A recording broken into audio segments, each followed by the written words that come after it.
Hello, this is Quirked with the Lichess4545 League, bringing you the first of the game reviews of the Lichess4545 League. And in the tradition of the video reviews, I will be starting with the lower boards and moving up the boards as we go. So this will be the lowest board game, and we actually had no games nominated from board 6.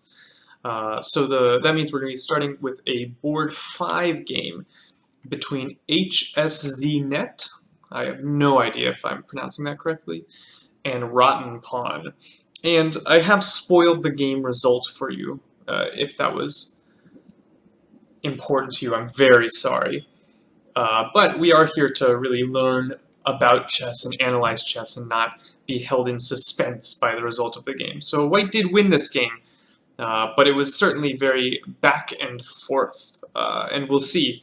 We actually coming down to a really clinical pawn ending, which I think is very interesting and instructive, and I think even higher rated players might have messed it up because it's not at all clear. So White starts off with e4, e5, of course, and d4. So we have what's called the center game, where White is usually going to offer this pawn because after takes, queen takes, Black gets quite a good position here. Although I will say there's a really famous Bronstein miniature where he just absolutely annihilated his opponent in 10 moves. I'll quickly show that because it's really interesting and has one of the most famous tactical motifs of all time. So this was Bronstein versus NN, also known as Bronstein versus Patzer. So this is just a quick side note. You should know this game because it's incredibly interesting. Knight takes e4 using the pin here, and after queen e7, Bronstein simply queenside castles. He's offering the knight on e4. And if you'd like, you can pause your video here because Bronstein unloaded one of the most famous combinations in every tactics book you'll ever see. And the combination is rook d8 check. And the point of this move is to drag the king into the pin and snag the queen. White is winning. But anyway, this is not really how you want to play with queen takes d4, because the queen gets attacked, Black gets to develop his pieces with tempi, and we know that in the opening, we'd really rather develop our minor pieces and castle instead of developing our queen first. So White played sort of in the style you would expect in this position. White played c3.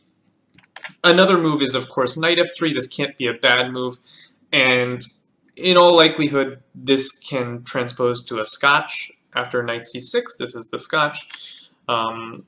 Or Black can play a little bit more ambitiously with bishop c5, but it should be fine for White. But okay, White chose to play c3, and this is known as the Danish gambit. And what White wants to do is basically sacrifice all his pawns and then develop all his pieces and give checkmate.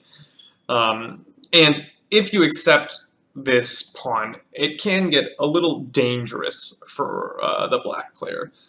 White just continues to ignore the pawns, develop his pieces, and we see this position. Black is up 2 pawns, but these guys are a little bit scary, and if Black isn't careful, knight f3 castles, the queen comes out here somewhere. Okay, the queen probably comes out before the knight f3.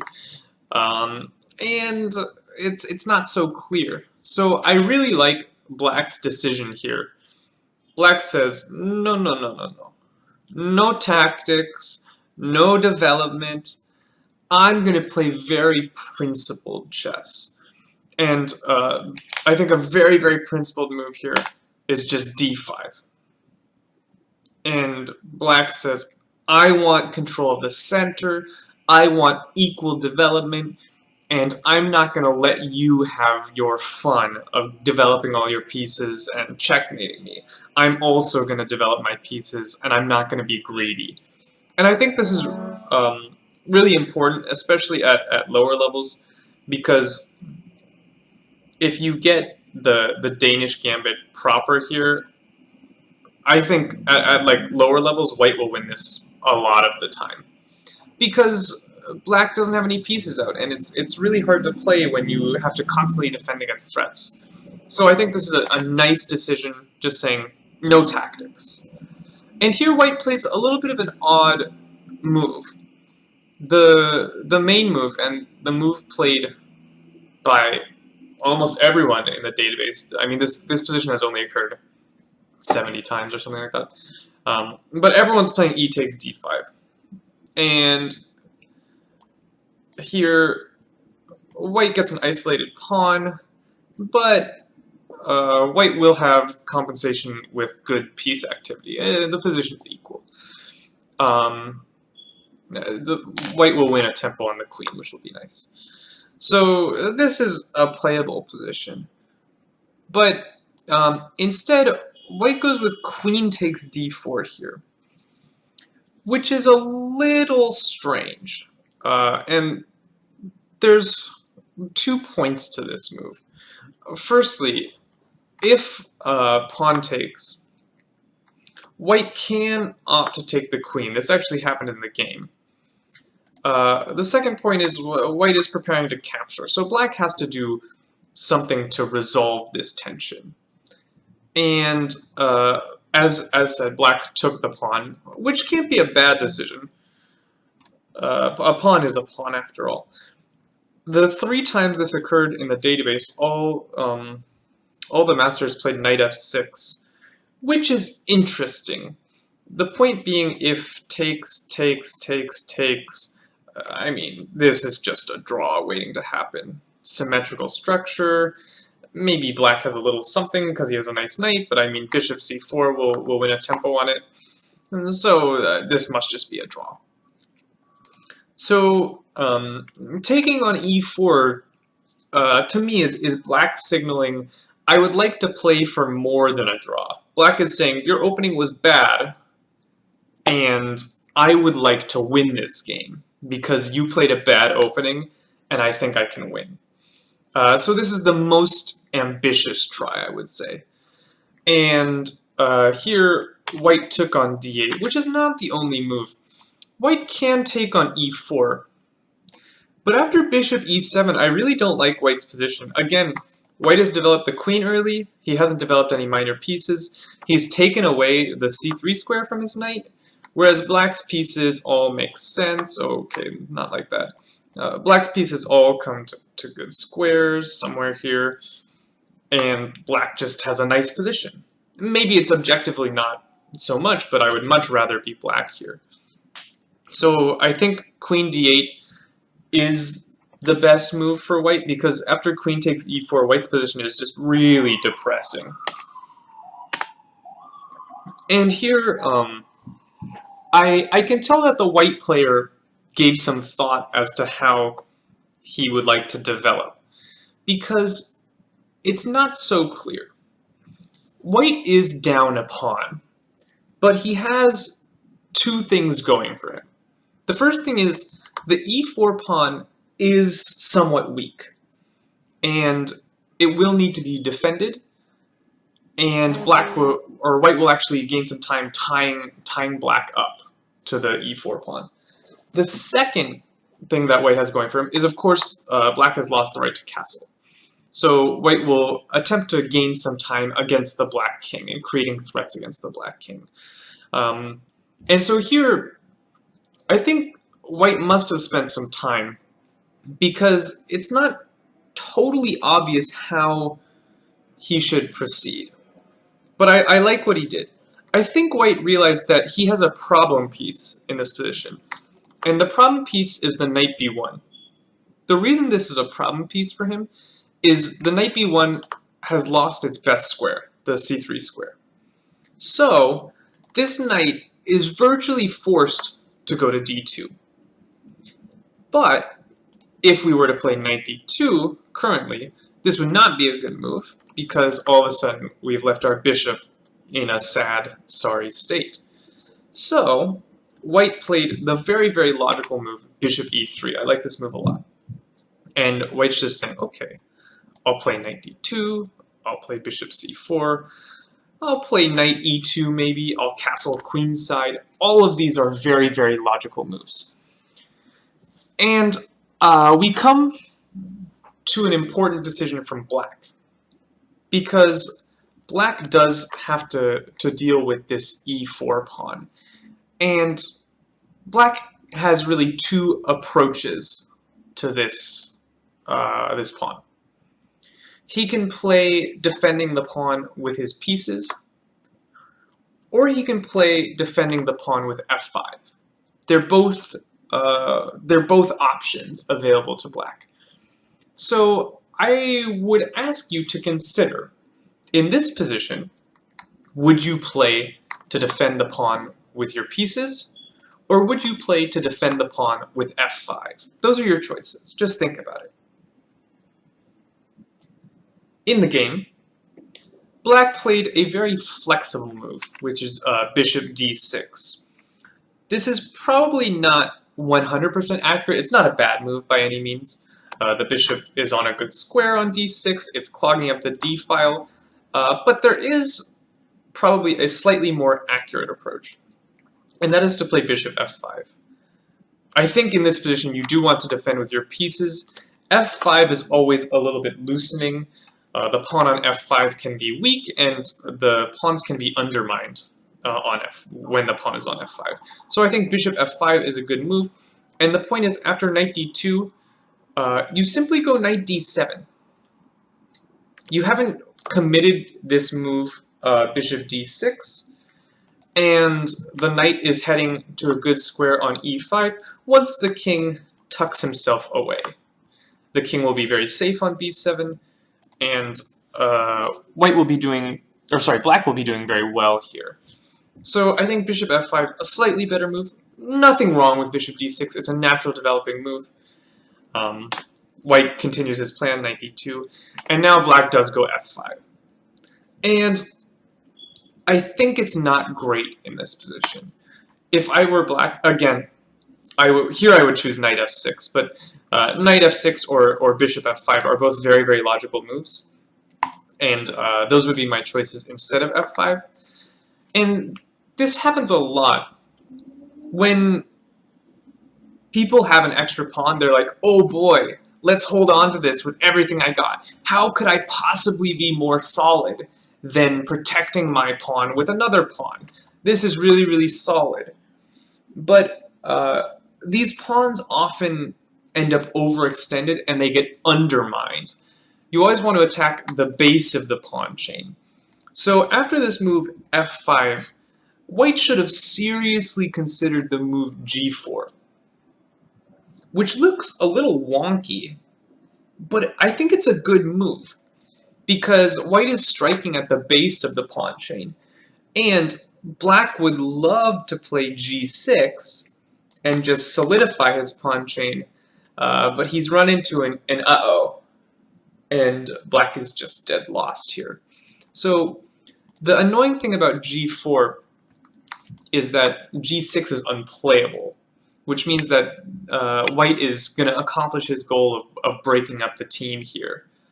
This is an idea we see a lot in the Queen's Gambit Accepted, where black goes d takes c4, and if black ever goes b5, white can break up the team with a4. a6 is always unplayable because of the pin along the a file.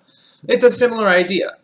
We're breaking up the team here, and g6 is unplayable due to tactical reasons. So g4 is an interesting try. Black is not really interested in taking, because then all of a sudden he loses his center pawn. He's still up a pawn, but it's not really what you want. So black would probably get on with development, knight c6, looking for e5, takes, and here white has created a weakness. This pawn is now seriously weak, and he has created his own weakness as well, but he's going to gain some time with knight g3, rook g1, bishop g2, or maybe h3 even, just making the king a little bit uncomfortable. White has a playable position. He's not better by any means, but when you play a slightly dubious opening, Sometimes you have to accept that you might be worse. So my choice here, excuse me, my choice here would have been g4, but white played another incredibly logical move. I cannot possibly fault him for queenside castling, developing a piece to an open file, bringing his king to safety. What could possibly be wrong with the move queenside castles? And here black really does make a mistake. Although, if you didn't see the idea beforehand, you're probably not going to see it now. Black plays bishop e6, and the reason that this is a bad move is in the g4 lines, black was allowing takes and playing bishop takes f5. But now that he's moved bishop e6, g4 is much stronger, because white simply wins a tempo. If I go knight c6, takes, you played bishop e6 takes f5, and I got this free move in queenside castles. And you might not enjoy the fact that I got a free move in here. I'll go knight e2 again. This knight will show up here. Rook g1, bishop g2. I'm putting tons and tons of pressure. Maybe even knight c4. You have a little bit of an issue on the d file now. And that would not be good for black. So this bishop e6 move is not a great move. But you have to recognize that white does have this threat in the position in order to understand that the bishop does want to capture on f5 from all the way back here. A better move is likely the move knight f6. And the reason this is a better move is you're really putting the kibosh on these ideas. And here white will have to play for compensation because he will not be regaining the pawn by force. So white can play similarly to the game. We'll see what white does in the game, where he does play on compensation, which is not a bad idea. Just I think g4 is very strong here. White plays bishop c4. This is a little bit of an annoying move. It's a good move. You might think, white is down a pawn. Why on earth is he trading pieces? Well, the reason is black can't really accept this trade because the knight comes to a very strong square, and all of a sudden black has issues on d6. In fact, it's not even clear how you're going to maintain this pawn because both your knights are undeveloped. If you try and go full greed with a move like king e7, this probably won't go very well. I mean, at the very, very least, I can take and go bishop f4, and I win my pawn back. And that's if I don't have anything better. So taking is not really an option for black. But if you don't take, you do have to defend your bishop on e6. It's hanging. So black played another good move, king e7. And he's defending his bishop on e6. The king will stay in the center, but it is an endgame, which means the king is safer than it normally would be on e7. However, the king is still not safe. And here, I think white makes another good move. White says, okay, I'm not winning my pawn back by force, so let's get all my pieces into the game. f3. This is another common idea we see sometimes, usually with the c pawn, but where black takes and white just goes c3 and says, yeah, develop my knight for me. If you want your second pawn, you have to develop my pieces. So white goes f3 and says, yeah, develop my knight for me. And here, I don't think it's a good idea to take, because all of a sudden white's got 5 pieces playing, black has 2 pieces playing. This must be good for white, even if white is down a pawn. That's a huge lead in development. One thing I like to say is trust your development.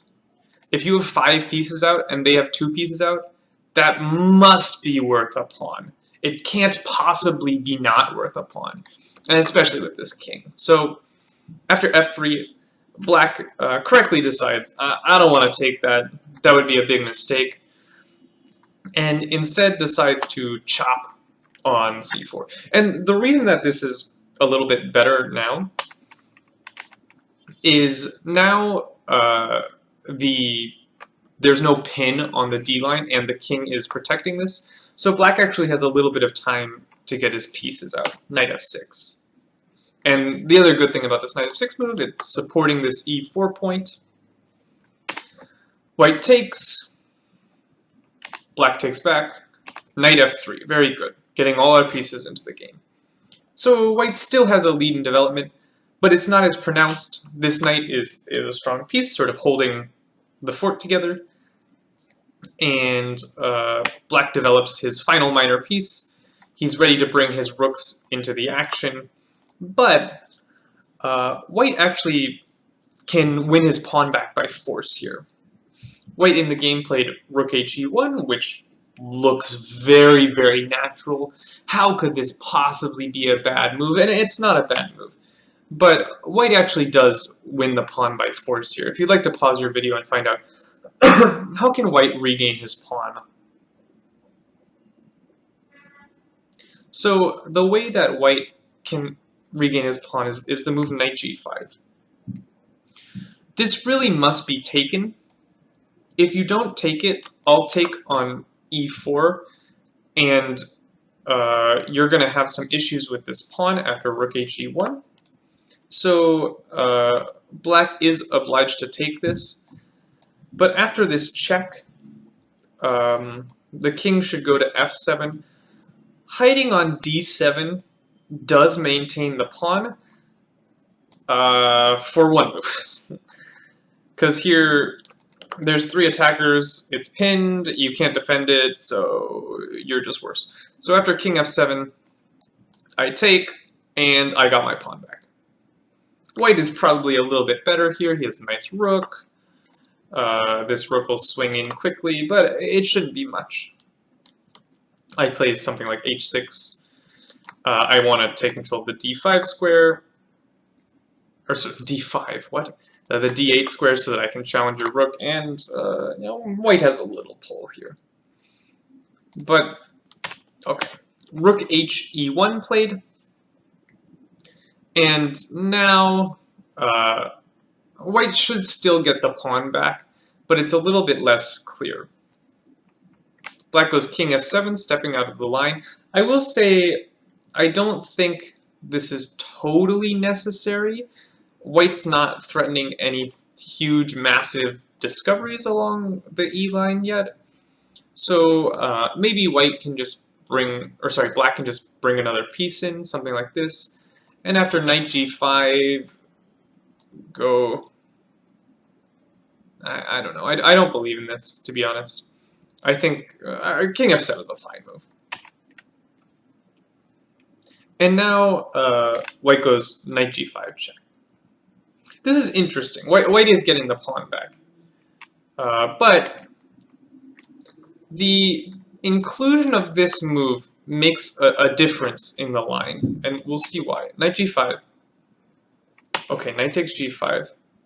And if white just takes right away here, black will have time to sort of kick this bishop away, and then maybe he can actually move his dark squared bishop.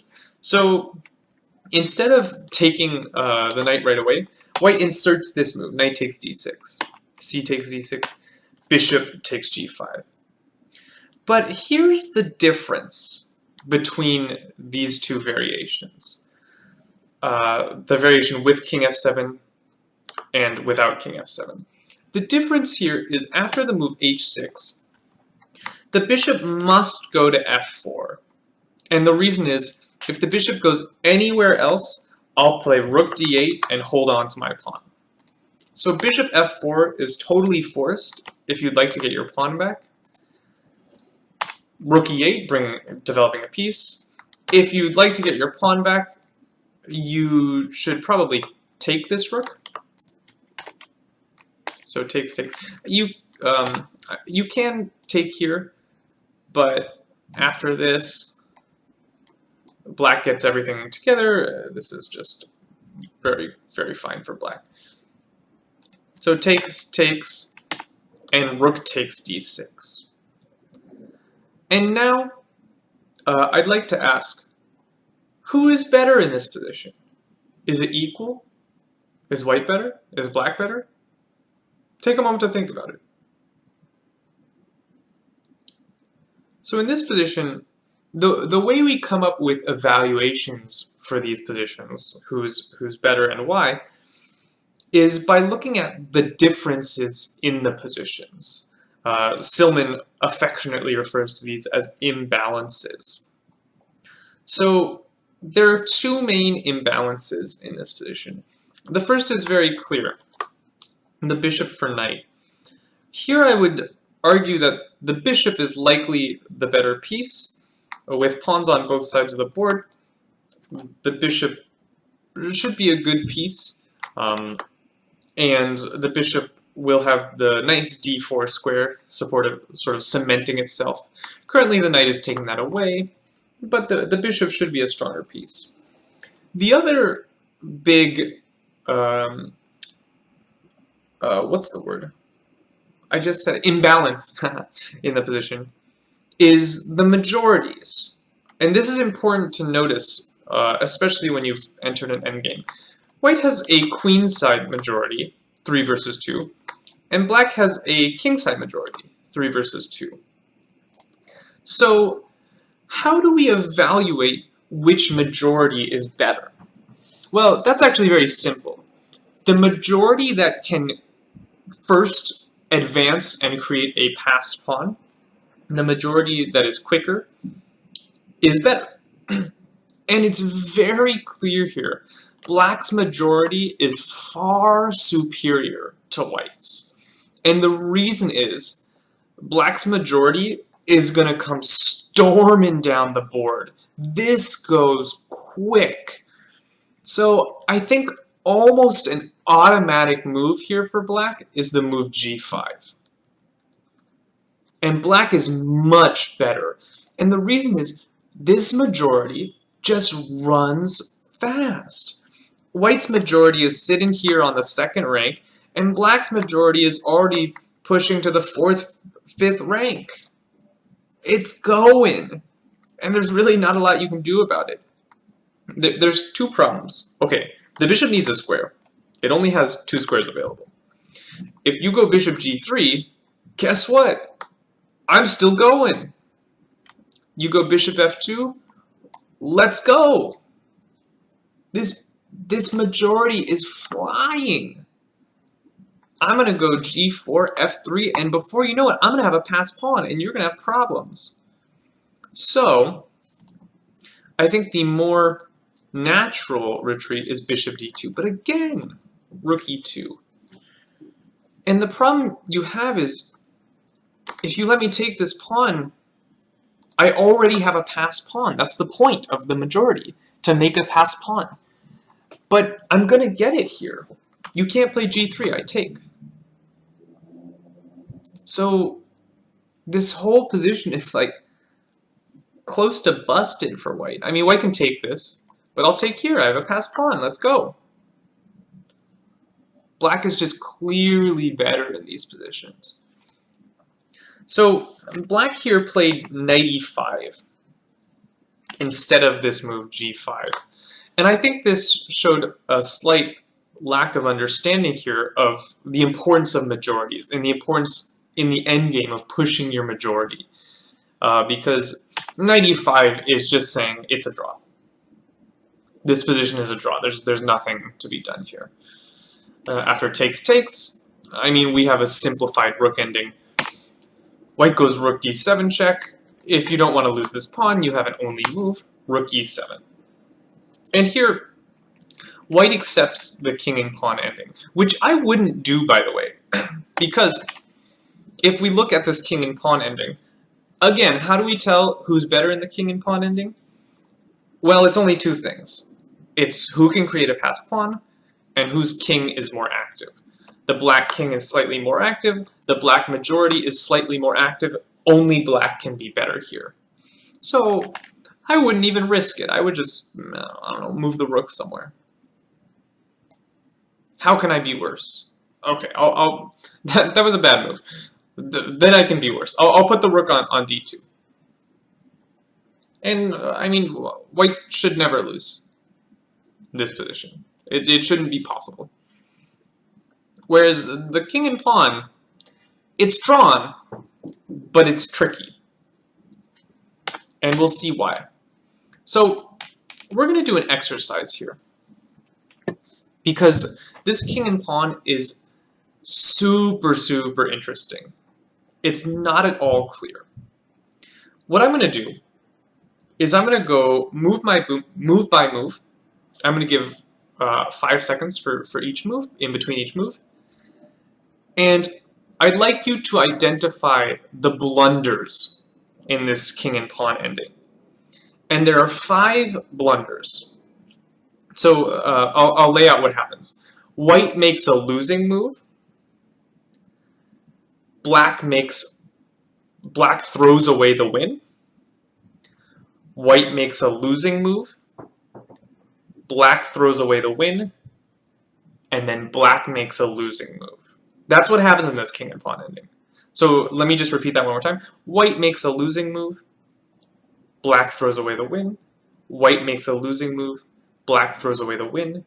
And then black makes a losing move. So I'm going to slowly play through this this ending. Pause at any point if you need to think about it more. And I'd like you to identify the 5 blunders in this position. So let's start.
And in this position, black resigned. So, once again, take as much time as you need. I think this is a really valuable exercise. And decide what were the 5 blunders in that position. Because the evaluation of the position changed 5 times. So let's take a look. King d2, what can possibly be wrong with this move? Centralizing my king. And here, we see why black has an advantage in this ending. Black's king is 1 rank further advanced, and black is faster in creating a majority. And here, props if you saw this one. This one is probably the hardest one. White plays the losing move, c4. How can this possibly be a losing move? Well, it's really, really interesting, and it actually requires a lot of understanding. There are certain constructions that black can create on the king side that will win. And white, because white is behind in the race, white cannot just go for a race. White must take some time to slow black down. And the way to do that is to play g3 here. And after g3, white is drawing very easily. But After c4, I think it's very instructive how black wins this position. So one thing that my coach always talked with me about when we were talking about king and pawn endings is you always lead with the candidate. And what I mean by the candidate is the guy who's gonna be a passed pawn. And here, I see an opportunity for black to push his candidate with check. Why would I not take that? In the game g5 is played, go f4 check. Push your candidate with tempo. And this move wins. King f3, king f5. And white is in big trouble here. The reason is there are certain constructions black can build that simply win. So say white starts to push his majority. Black goes g5. If white just totally ignores black, goes c5, the problem is black's king all of a sudden is too strong. Now my king has advanced. I'm ahead of your king 3 ranks on the board. My king is so active that you have absolutely no chances to draw this. My king is just going to come, I'm going to play f3, tie your king down, come eat these pawns, push them, and I win. There's nothing you can do about it. So this is clearly unacceptable, allowing g5, g4. So, if you go b4, g5, you can try g3, but now you allow black another problematic construction, check, and f3. And now all of a sudden I have a connected passed pawn. This is clearly lost. The black king will run over, eat these pawns.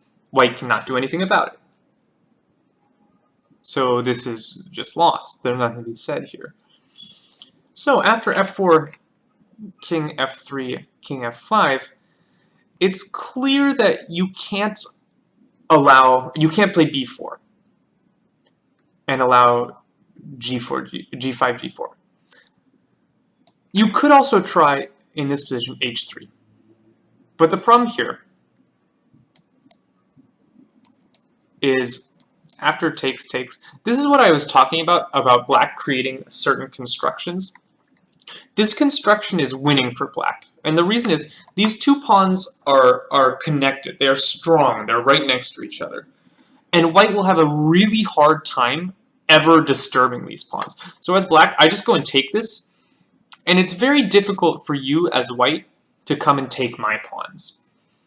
And what's especially annoying is, say I run over and take these. If your king ever shows up on e4, I play f3, I trade both these pawns for the white pawn, and my king's over here taking all your pawns. Very unfortunate for you.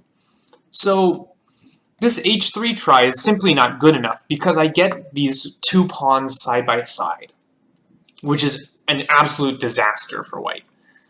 So say, after f4 check, king f3, king f5, if you try 28 h3, it's the same thing. I just go g5. This is the same.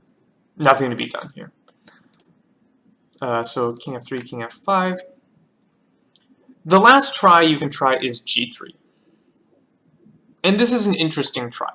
Because now if black goes g5, I take, and all of a sudden, I don't have these pawns side by side anymore.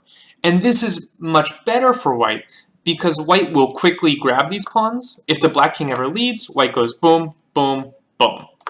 Easy peasy. That should be a draw. But after g3, black simply takes.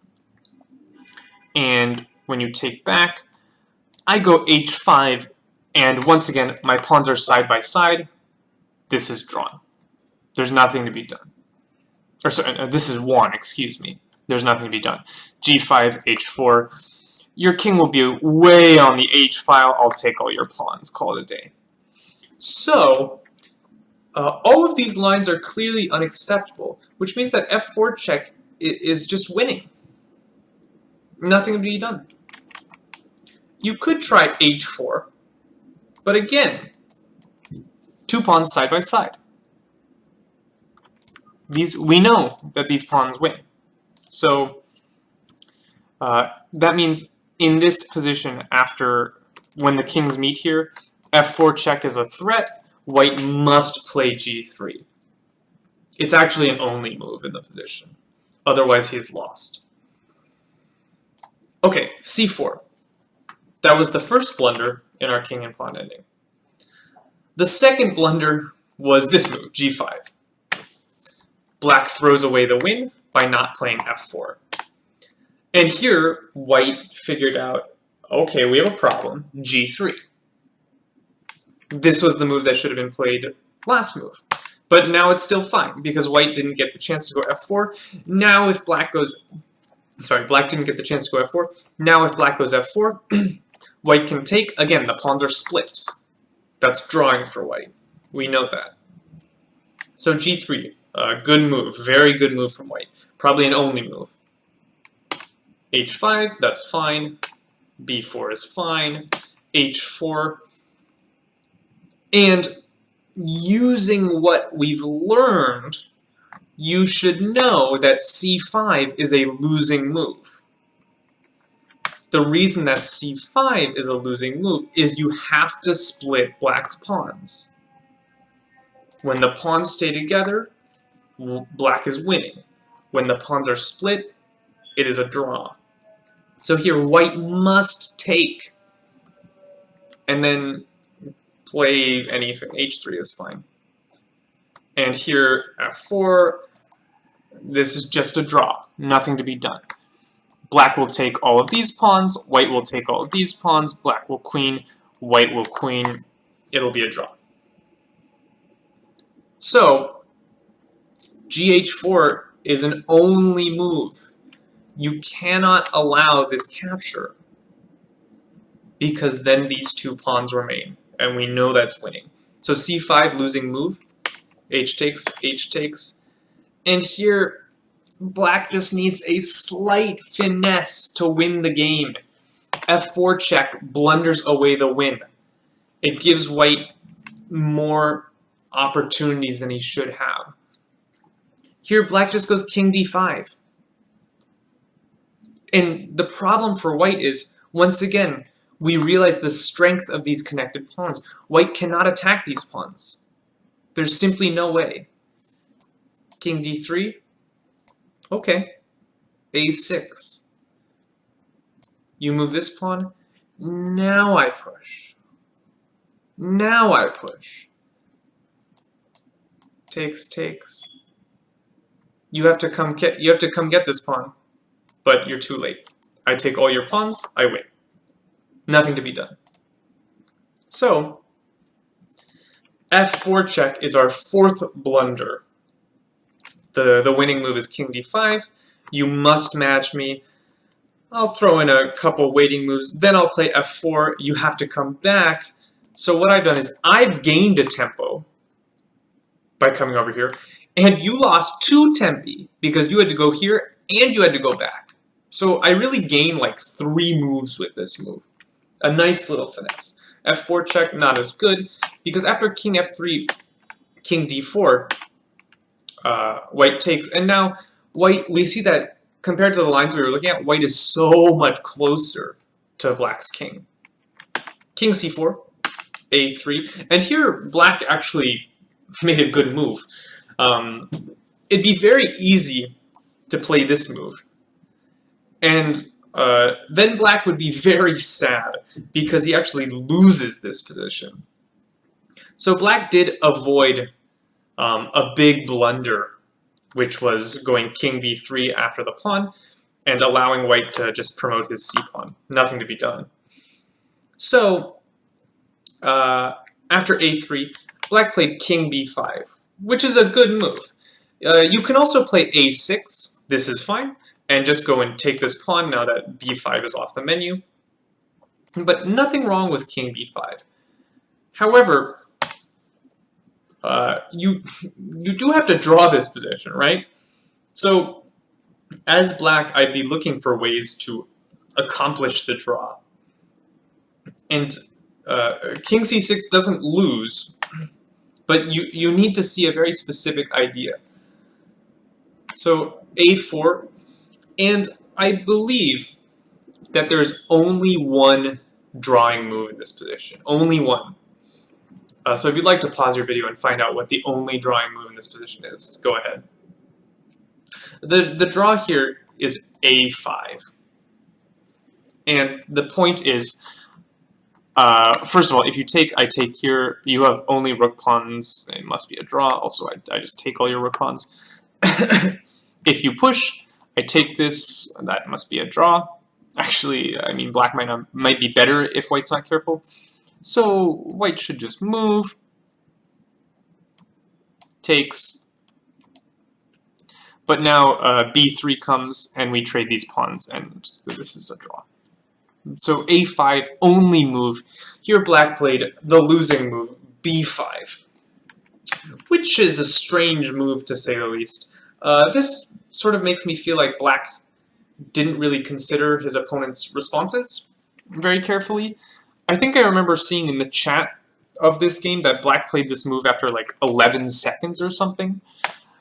And I think he had more time than 11 seconds. So you have to consider what your opponent is going to do about this. Because white has 2 captures available. And after this capture, it's probably fine. a5 might be coming. This is not so clear. White might still be winning, but it won't be terribly easy. But maybe that's what black was counting on, was the en passant. But there's another capture available, and it's also a check. So I would definitely look at this. And it becomes very clear that this is a problem. Because takes, I dare you to stop my c-pawn. I dare you. I don't think you will. So this b5 move is really a terrible blunder, and it just shows that black wasn't really thinking about all his opponent's forcing responses, because you can't miss this capture and check. And if you go down the line a little bit, well, okay, black played king c7, but clearly this is not what he wanted. Clearly his intention was to take, but then he realized, oh, king d6 and the game is over. But like, what else is white going to play here? He's not going to play c6. He's not going to give away all his pawns for free. This is an only move. So this just shows me that the black player didn't really analyze further enough ahead.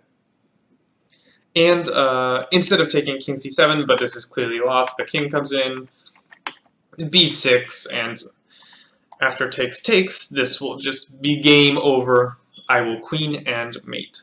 So, an interesting game. Really, really interesting. And it culminated in a very difficult pawn ending. Not at all obvious what the correct moves were. And well navigated by both players in the middle game, where black had an extra pawn but lesser development. I think black did a good job of realizing, okay, time to sack the pawn and just play on. And white did a good job mobilizing all his pieces and being like, okay, I'm down a pawn, but I don't need to win it back immediately. I do have compensation. So I thought this was really instructive. I hope you enjoyed the video. If you have any feedback for video format, anything of the sort, please let me know in the comments. I'm going to be including a link to the game in the description. And I hope you all enjoyed. Have a lovely day.